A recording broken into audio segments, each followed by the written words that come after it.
So bottom line is, right now, she got zero. So I'm not taking sides here. I'm just, as an observer, I don't see how you can look at.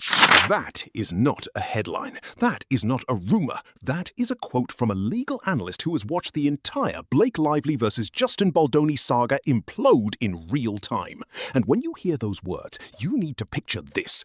Blake Lively, the woman who walked red carpets in glittering gowns with her hair perfectly waved, the woman who built an empire on being America's charming, quick-witted, aspirational best friend, sitting across from a team of 5 law firms she paid millions of dollars, staring at a piece of paper. There is no exchange of money, and that's what civil lawsuits are about. Civil lawsuits are about money, and that's it. Now, you could say, well, they're also about... It says she gets nothing.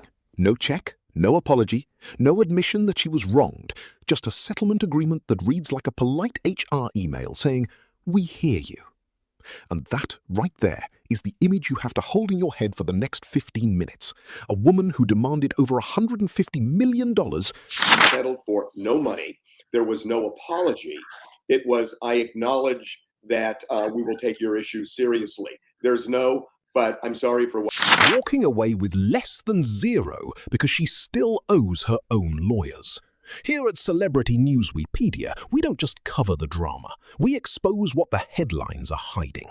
So hit that subscribe button right now, because the story of how Blake Lively went from accuser to cautionary tale is a masterclass in Hollywood self-destruction, and it gets so much worse before it gets even more humiliating. Let's rewind, because you need to understand what we are actually talking about. This was never a breakup in the romantic sense. Blake Lively and Justin Baldoni were never dating. They were co-stars. They were director and actor. They were, at one point, promotional partners for a film about domestic violence that was supposed to be their shared moment of prestige. But somewhere between the press tour and the behind-the-scenes power struggles, something cracked. Blake accused Justin of sexual harassment. Justin accused Blake of defamation. And for months, the internet chose sides based on vibes, based on old interviews, based on who looked more sincere in a grainy video. But here is what everyone forgot. Civil lawsuits are not about vibes. In the settlement. So I don't know what she won. The only thing that is weird to me is there is this... Civil lawsuits are about money. And when you demand money and you walk away with zero, you did not win. You did not succeed. You lost. She got zero. That is the moral refrain you need to tattoo on your brain, because we are going to say it 3 times today, and every single time it means something different. She got zero.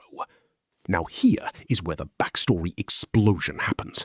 Blake Lively did not just file one lawsuit, she filed a nuclear option. She wanted more than $150 million. That number alone should tell you how confident her legal team was.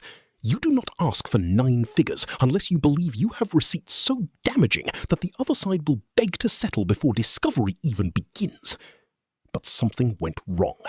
Actually, a lot of things went wrong. The judge started throwing out counts. To that Swedish reporter saying, "Oh, I like your little bump." You know, it wasn't a good look. She felt the need to come out and explain this. And 10 of the 13 causes of action got tossed, and in the order dismissing those claims, the judge did not just rule against her, he criticized her law firms. In my opinion, I've said this before, I would have forgotten all about that bad publicity. Honestly, I would have forgotten in 2 months when the media...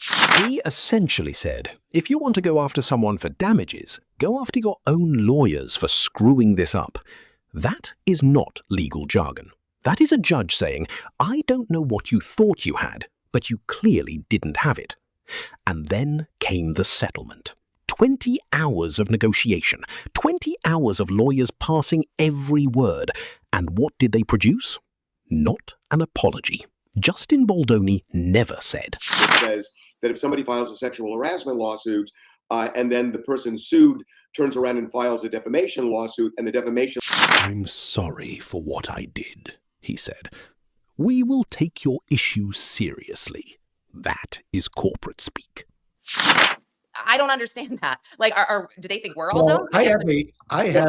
They won this like we're winning the Iran war. Yeah. That is what a hotel manager says when you complain about the mini fridge not working. That is not an admission of guilt. That is not even an acknowledgement of wrongdoing. That is a carefully crafted sentence designed to give Blake Lively absolutely nothing she can frame as a victory.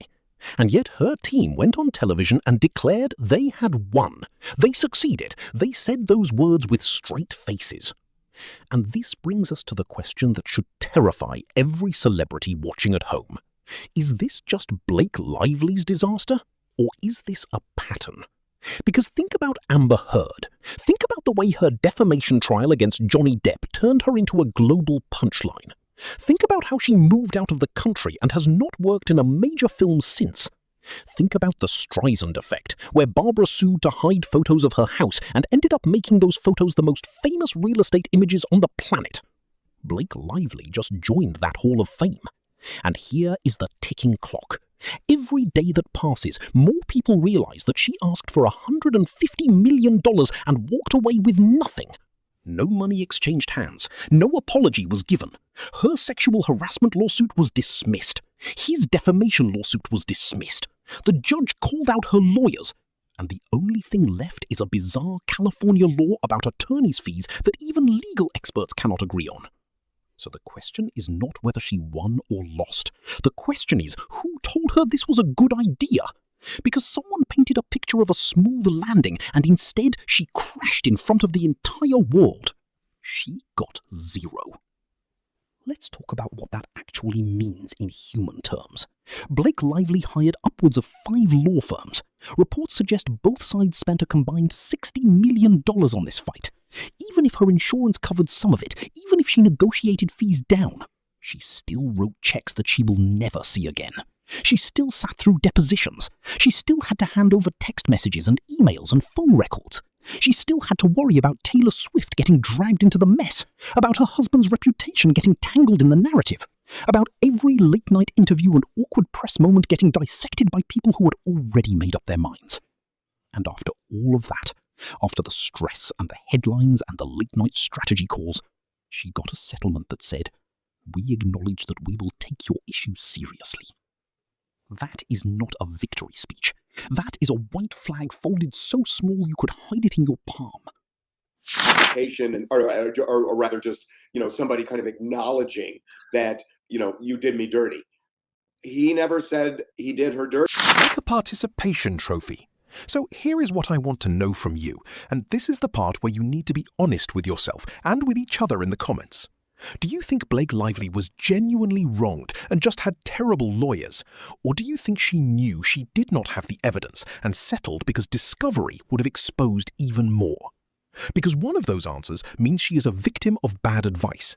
The other means she tried to weaponize the legal system and got caught. And the difference between those two things is the difference between a comeback story and a cautionary tale.